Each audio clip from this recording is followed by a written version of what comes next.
Hello, good morning to all. आज अपने chapter number 5 का दूसरा लेक्चर है और उस दूसरे लेक्चर में आज अपने जिसके बारे में पढ़ रहे हैं वो है गति के नियम का पहला, न्यूटन के गति का पहला नियम। और इस नियम को जड़त्व का नियम भी कहते हैं। ठीक है, तो ये न्यूटन की गति का पहला नियम तुमने 9वीं क्लास के अंदर पहले से ही पढ़ा हुआ है, लेकिन फिर से अपने उसको पढ़ेंगे। तो पहला नियम अपने को क्या कहता है? तो पहला नियम कहता है कि कोई भी जैसे वस्तु है तो वो स्थिर ही है और वो स्थिर ही रहना चाहती है, और दूसरी कोई वस्तु एक गतिशील है तो वो हमेशा नियत वेग से गतिशील ही रहना चाहती है जब तक उस पर कोई भी बाह्य बल नहीं लग जाता। उसको जड़त्व का नियम कहते हैं। ठीक है, जैसे उदाहरण के लिए मैं बताता हूँ, ये जैसे मान लो मेरे पास में कोई पत्थर है, ये पत्थर अभी स्थिर अवस्था में, तो वो आज से 1 साल 2 साल 3 साल के बाद में भी देखूंगा तो ये पत्थर यहीं पे होगा, मतलब वो स्थिर अवस्था में ही रहेगा। ठीक है, जब तक इस पर कोई भी बाह्य बल ना लगा दूँ, जब तक मैं इसके ऊपर बाह्य बल ना लगा दूँ तब तक वो गति नहीं करेगा।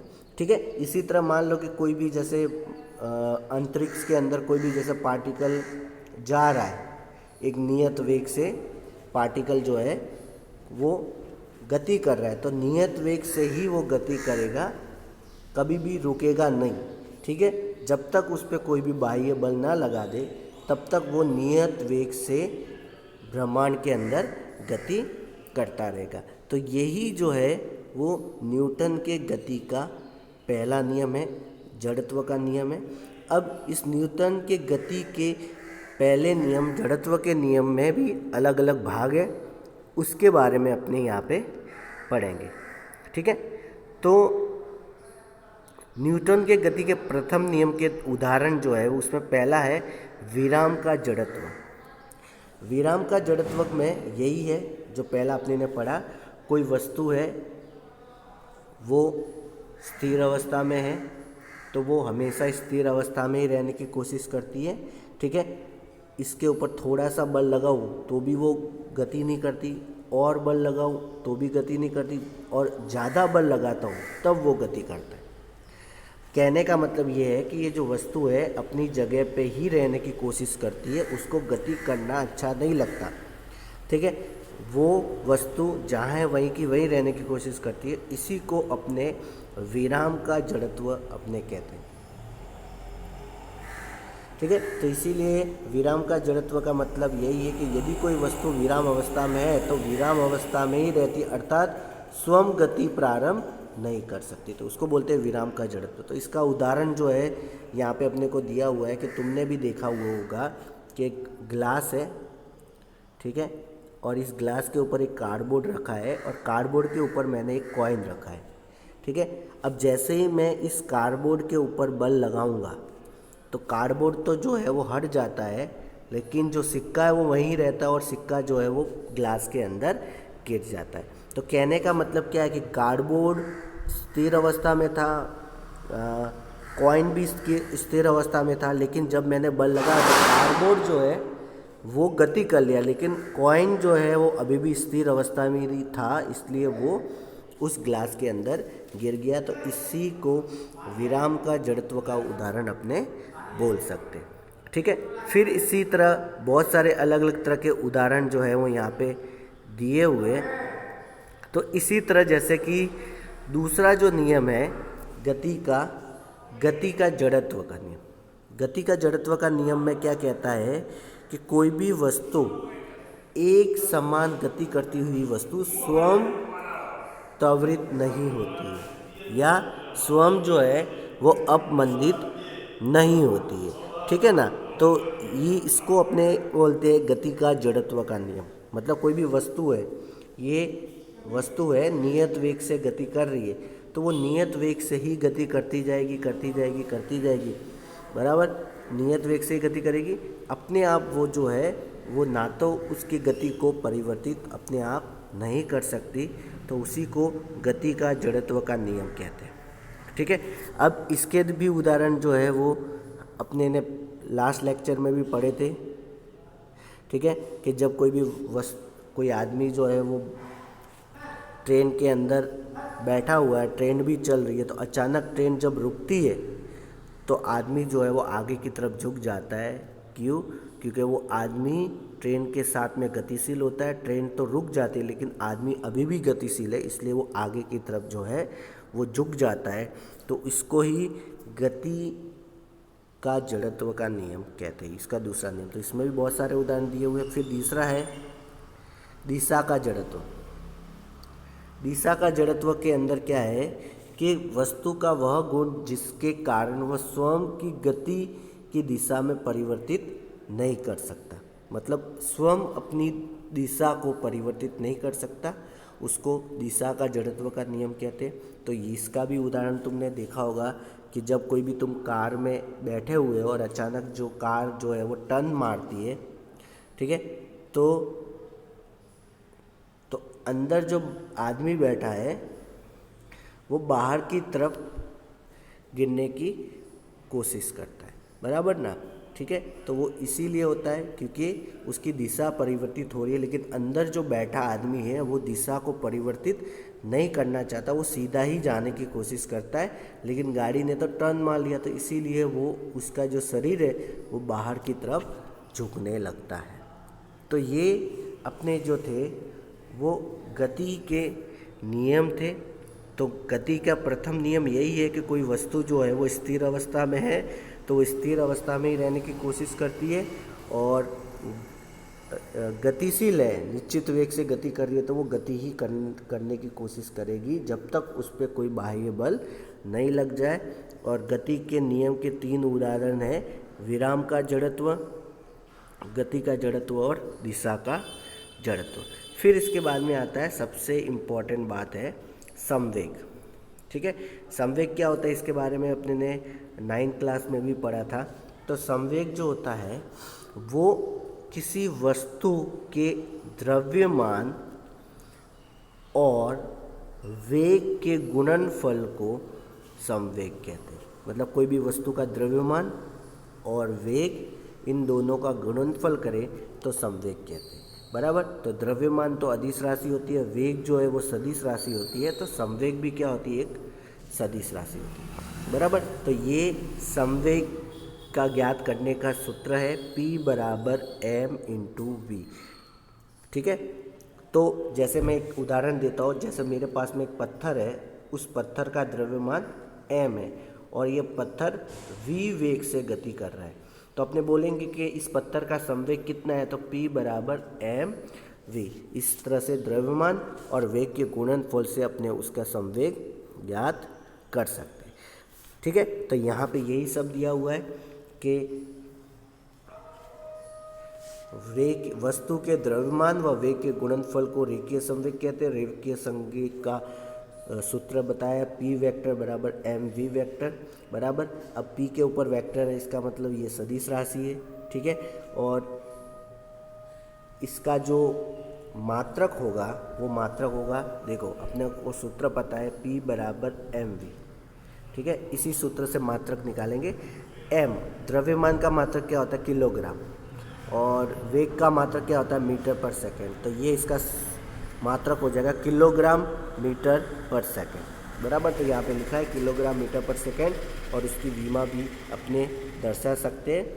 तो इसके अंदर ये बताया हुआ है। अब संवेग जो है वो कौन सी बातों पे निर्भर करता है। संवेग जो है 2 चीज़ों पे निर्भर करता है, इसी सूत्र से अपने को पता चलता है। सूत्र से ही पता चलता है कि संवेग 2 चीज़ों पे निर्भर करता है। एक तो करता है P समानुपाती m, मतलब किसी भी वस्तु का द्रव्यमान बढ़ाता जाओ तो उसका संवेग भी बढ़ता जाएगा, बराबर। कैसे, उदाहरण से बताता हूँ। मान लो कि मेरे पास में एक पत्थर है और उसको पत्थर किसी आदमी के ऊपर फेंक रहा हूँ, ठीक है, और एक जो है वो कागज़ है, कागज़ का बंच बना दिया, वो आदमी के ऊपर फेंक दिया। तो दोनों में से सबसे ज़्यादा उस आदमी को किससे लगेगा, तो अपने बोलेंगे पत्थर से। क्यों? क्योंकि उसके पत्थर का द्रव्यमान ज़्यादा है और कागज़ का द्रव्यमान जो है वो कम है, तो जिसका द्रव्यमान ज़्यादा होगा संवेग भी ज़्यादा होगा। तो उस वस्तु के अंदर, पत्थर के अंदर द्रव्यमान ज़्यादा है तो वो ज़्यादा गति से आगे बढ़ेगा और वो आदमी को ज़्यादा लगेगा, बराबर। तो ये हो गया P समानुपाती M, और इसके बाद में एक और है P समानुपाती V, मतलब वेग बढ़ाएंगे वैसे ही उसका संवेग भी बढ़ेगा। तो अपने जैसे देखा है कि जो बंदूक होती है, बंदूक के अंदर गोली तो बहुत छोटी होती है, उसका द्रव्यमान भी ज़्यादा नहीं होता, लेकिन उसका वेग इतना ज़्यादा होता है कि वो आगे वाला आदमी कि शरीर के अंदर से वो गोली जा पाती है। तो मतलब उसका कोई भी वस्तु का वेग बढ़ाएंगे तो उसका संवेग भी बढ़ेगा। तो यही बातें जो है वो यहाँ पे दी हुई है कि m बढ़ाएंगे तो p बढ़ेगा और m घटाएंगे तो p भी घटेगा, बराबर। और इसी तरह यहाँ पे m और v ये दोनों इन्वर्सली प्रोपोर्शनल यहाँ पे बताए हुए, क्योंकि कोई भी द्रव्यमान ज़्यादा, कि कोई भी वस्तु का द्रव्यमान ज़्यादा है तो वो कम गति से कम वेग होता है, ठीक है। और जिसका द्रव्यमान ज़्यादा होता है वो कम वेग होता है, और जिसका द्रव्यमान कम होता है तो उसका वेग ज़्यादा होता है। अब तुम बोलो कि सर ऐसा कैसे? तो देखो मेरे पास में छोटा सा पत्थर है तो उसका वेग देखता हूँ, और एक बड़ा पत्थर है उसका वेग देखता हूँ, तो दोनों में से क्या होगा कि छोटा पत्थर जो है वो ज़्यादा वेग से जाता है, बराबर। क्योंकि उसका भार कम होता है इसलिए बहुत जल्दी अपने फेंक देते हैं, और बड़ा पत्थर होता है तो उसका वेग होता है कम। तो यही है कि द्रव्यमान जिसका ज़्यादा होता है उसका वेग कम होता है, और द्रव्यमान जिसका कम होता है उसका वेग ज़्यादा होता है। ये सब बातें जो है वो गति के नियम के अंदर अपने पढ़ते हैं, ठीक है। तो अब इसके अंदर से सबसे इम्पोर्टेंट पार्ट, ठीक है, और वो है अब इसके बाद में है न्यूटन की गति का दूसरा नियम।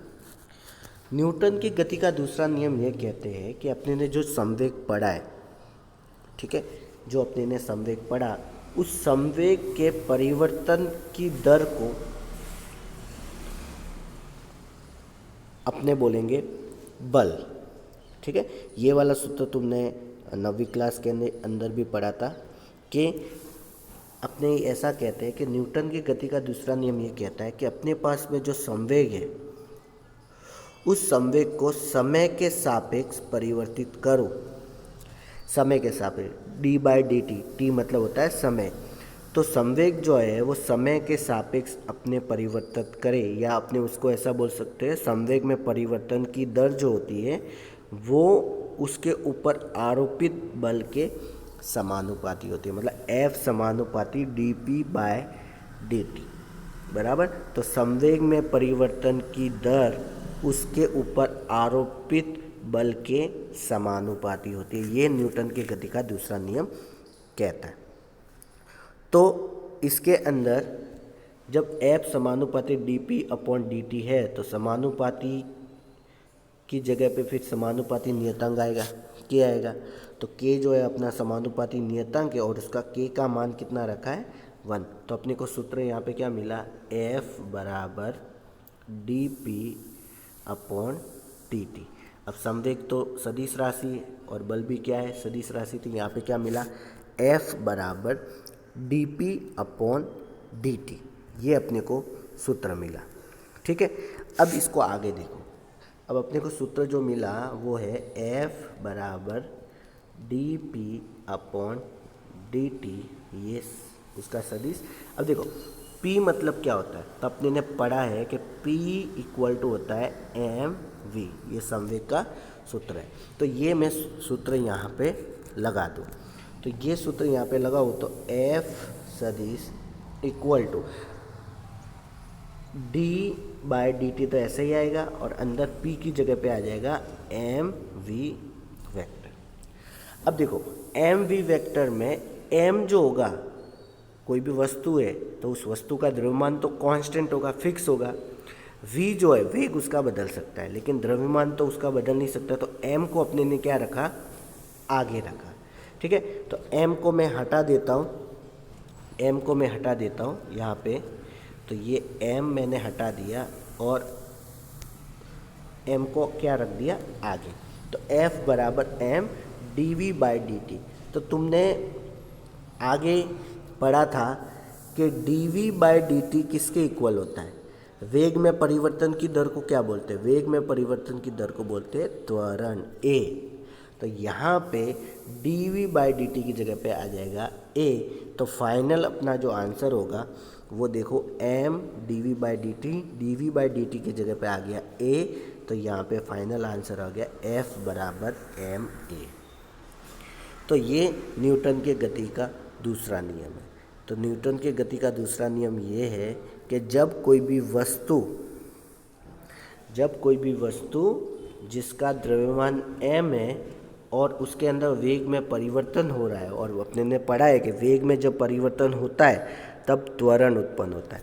तो जब कोई भी वस्तु निश्चित वेग से गति कर रही है, ठीक है, निश्चित वेग नहीं आएगा यहाँ पे, कोई भी वस्तु m द्रव्यमान से वेग में परिवर्तन हो रहा है, मतलब त्वरण उत्पन्न हो रहा है, तो वस्तु के द्रव्यमान और त्वरण के गुणनफल से क्या उत्पन्न होगा, बल उत्पन्न होगा। जिससे क्या होगा कि सामने वाला कोई भी वस्तु है उसके ऊपर जब अपने उस वस्तु को फेंकेंगे तो बल अनुभव होगा। जैसे वही मैंने बताया कि बंदूक की गोली, तो बंदूक की गोली क्या होती है कि उसके अंदर जैसे ही बंदूक की गोली जाती है तो उसके अंदर स्टार्टिंग में वो गोली जो है वो धीरे होती है, फिर बहुत बढ़ने लगती है। तो वेग में क्या होता है, उसमें परिवर्तित होता है, और वेग में परिवर्तन होगा तो त्वरण उत्पन्न होता है, और त्वरण और द्रव्यमान का गुणनफल से उसके अंदर क्या होता है, बल उत्पन्न होता है। तो इस तरीके से गति का दूसरा नियम अपने ने डिराइव कर लिया। तो इसके अंदर दो नियम है, एक है अपने ने पढ़ा P बराबर mv जो संवेग है, और दूसरा जो पढ़ा F बराबर m है जो बल है। अब न्यूटन के गति के द्वितीय नियम के उदाहरण बताता हूँ। ठीक है, तो इसका पहला उदाहरण तो सिंपल है, इसका एक दूसरा उदाहरण समझाता हूँ।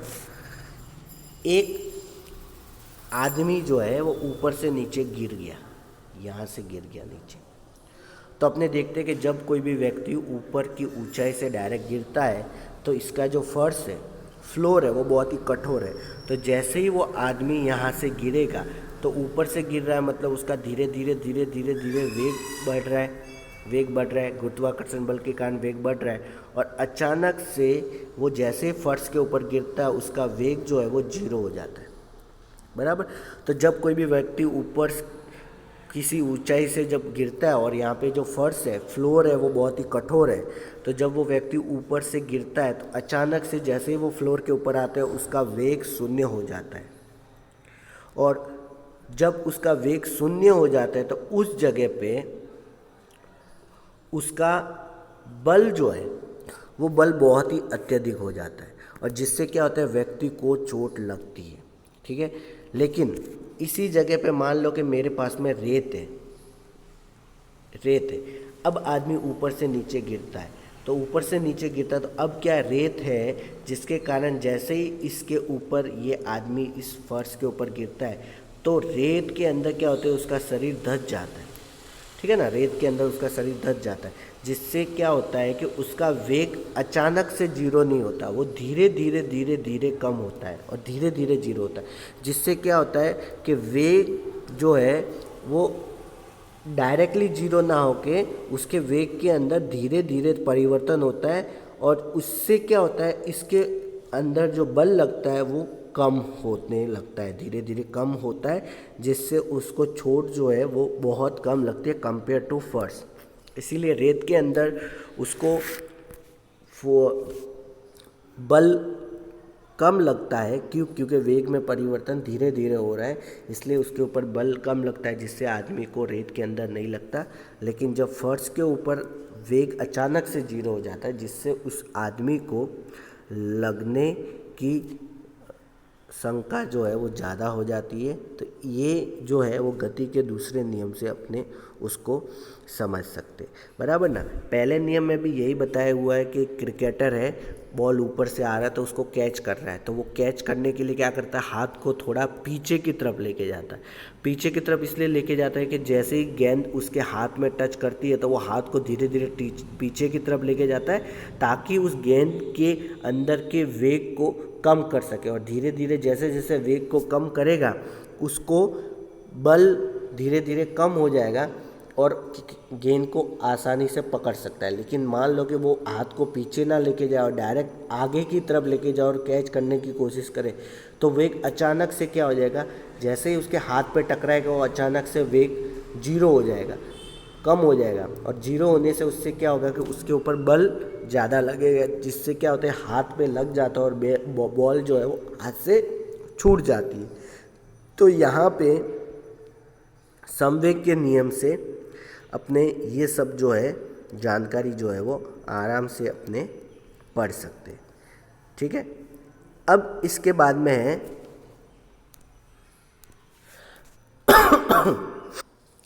इसके बाद में है न्यूटन के गति का तीसरा नियम। न्यूटन की गति का तीसरा नियम क्या कहता है कि प्रत्येक क्रिया के समान परिणाम तथा विपरीत दिशा में प्रतिक्रिया होती है, अर्थात क्रिया और प्रतिक्रिया बल भिन्न भिन्न पिंडों पर आरोपित होते हैं, ठीक है। तो न्यूटन की गति का तीसरा नियम जो है, इंग्लिश में कहते हैं every action there is a equal and opposite reaction, ठीक है। मतलब हर प्रत्येक वस्तु जो समान परिणाम की जो क्रिया करता है, उसका समान परिणाम की प्रतिक्रिया देखने को मिलती है। तो ये गति का तीसरा नियम कहता है, ठीक है ना। तो गति के तीसरे नियम में क्या होता है कि कोई भी आदमी जब क्रिया करता है तो उसकी प्रतिक्रिया उसके विपरीत दिशा में लगती है, ठीक है। उसका उदाहरण अपने देखने जाए तो जैसे बंदूक है, बंदूक जो है अपने ट्रिगर दबाते हैं तो बंदूक की गोली आगे जाती है, तो साथ में आगे की तरफ बल लगता है, तो उतना ही परिणाम में पीछे की तरफ भी बल लगता है, इसलिए बंदूक को पीछे की तरफ अपने को बल अनुभव होता है।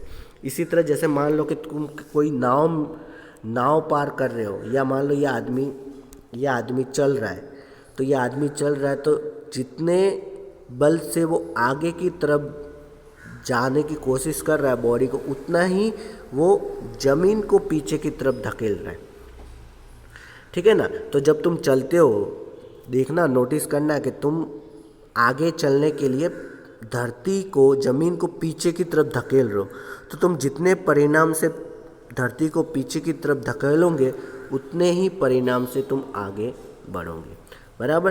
तो यहाँ पे बहुत सारे ऐसे उदाहरण देखने को मिलते हैं। जैसे मान लो तुम्हारे पास में कोई रबड़ है, उस रबड़ को तुम ज़ोर से खींचते हो, फिर अचानक से उस बल को रबड़ को हाथ छोड़ देते तो वो रबड़ वापस नज़दीक आ जाता है। तो वो भी न्यूटन के गति का तीसरा नियम है। तो न्यूटन के गति के बहुत सारे नियम हैं, ठीक है। और उस नियम में यही बताया है कि कोई भी वस्तु है, उसके ऊपर कोई वो क्रिया कर रहा है तो उसका समान परिणाम से उसके विपरीत दिशा में भी उसकी प्रतिक्रिया होगी, ठीक है। और क्रिया और प्रतिक्रिया का परिणाम दोनों को समान होते हैं, लेकिन उसकी दिशा जो है वो विपरीत होती है। यही अपने गति के नियम है। तो गति के तीनों नियम अपने ने पढ़ लिए, ठीक है। अब इसके बाद वाला जो टॉपिक है वो नेक्स्ट लेक्चर में अपने पढ़ेंगे।